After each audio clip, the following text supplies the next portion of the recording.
हमारे कहावत है, बोला गांव गंजन कौन गिने और गंजा गांव ने कौन गिने। अनिल विज को सरकार वाले नहीं मानते, रियो सरकार ने कौन माने।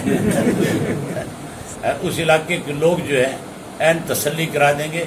कोई दिन ऐसा नहीं होगा जिस दिन आपको लिखने में मजा नहीं आएगा कि आज जेजेपी वाले का मुंह काला कर दिया, आज बीजेपी वाले के जूतों की माला पहना दी, आज कांग्रेस वाले से नाक से तीन कढ़वा ली।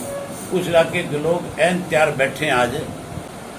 ये तो किसान का संयम है कि जो वो अब तक भी इन चीजों को बर्दाश्त कर रहे हैं कि कुरुक्षेत्र यूनिवर्सिटी जिसमें चंद्रशेखर जी को मीटिंग करने की इजाजत वहां के एडिटोरियम में नहीं दी गई थी, आज उसी एडिटोरियम के अंदर इन्होंने जो है ग्रीवेंसेस कमेटी की मीटिंग रखी है।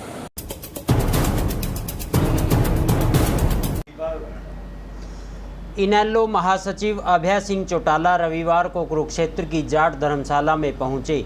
यहां उन्होंने इनेलो प्रदेश किसान मोर्चा के पदाधिकारियों की बैठक ली व इसके बाद मीडिया से रूबरू हुए।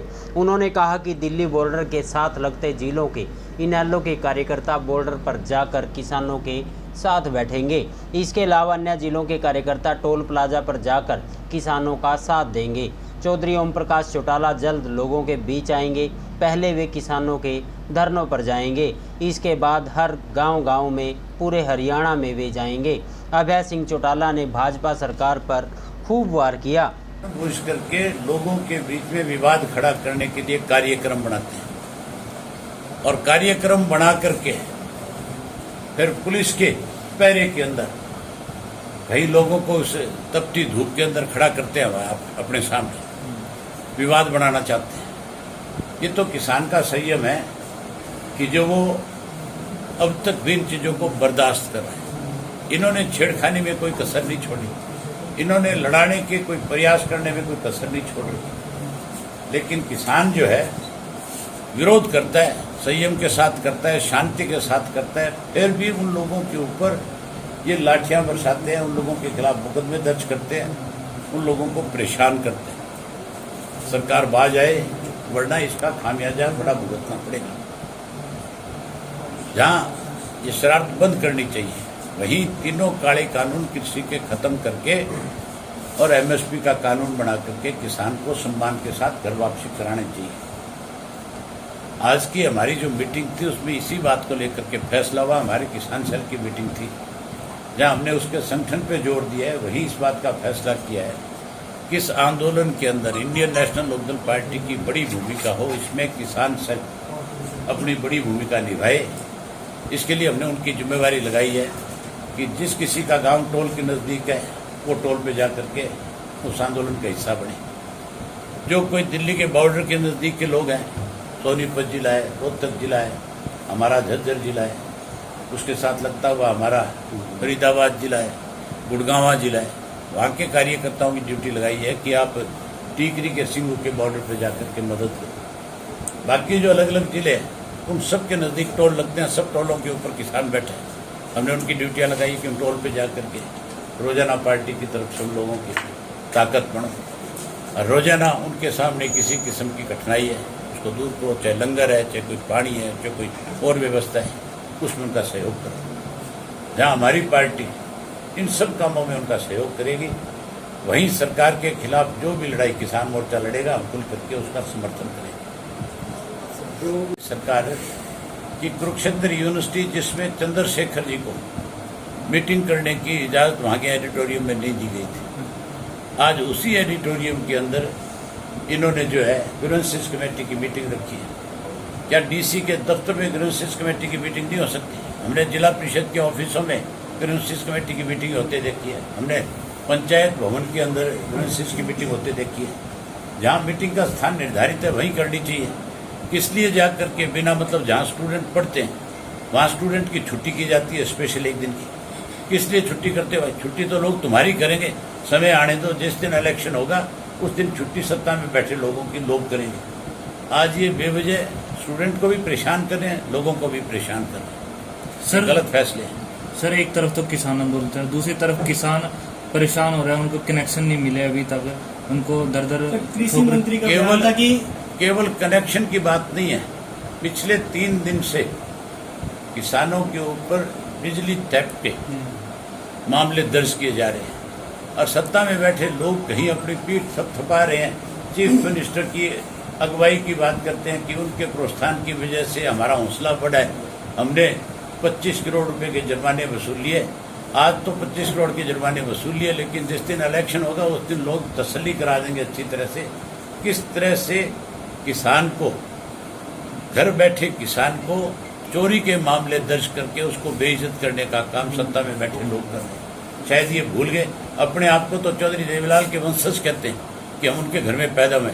और जो सबसे बड़ा किसान का हितैषी थे उसके घर में पैदा होकर उसी कौम को कहीं चोर का दर्जा देने की कोशिश में लगे हुए हैं। इन लोगों का इलाज तसल्ली लोग कराएंगे। परिषद के पंचायत के नहीं, पेंडिंग इलेक्शन है इलाहाबाद का। इलाहाबाद के इलेक्शन को सरकार आज इसलिए नहीं करा रही, हम तो तैयार बैठे हैं, आज चुनाव हो हम इनका बैम काट दें, उस इलाके के लोग जो है ऐन तसल्ली करा देंगे।